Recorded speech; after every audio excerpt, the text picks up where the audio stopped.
ઉત્તર ગુજરાતમાં ભૂકંપનો આંચકો અનુભવાયો છે। સવારે 5:41 ભૂકંપનો આંચકો અનુભવાયો।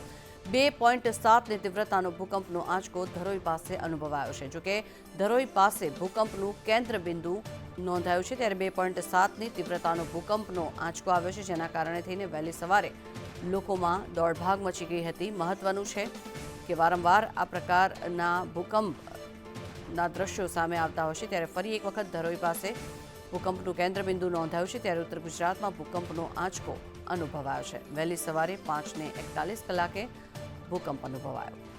આજે અંગે વધુ માહિતી મેળવીએ। સંવાદદાતા હિરેન રાવલ જોડાયા છે આપણી સાથે। હિરેન, ઉત્તર ગુજરાતમાં ભૂકંપનો આંચકો અનુભવાયો છે, શું છે વિગત?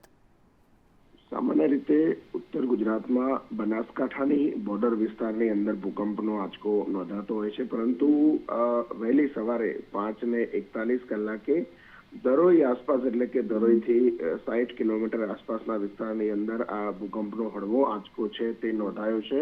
એનું કેન્દ્ર બિંદુ પણ ધરોઈ ડેમ જે આવેલો છે, ધરોઈ ડેમથી 60 કિલોમીટર દૂર છે।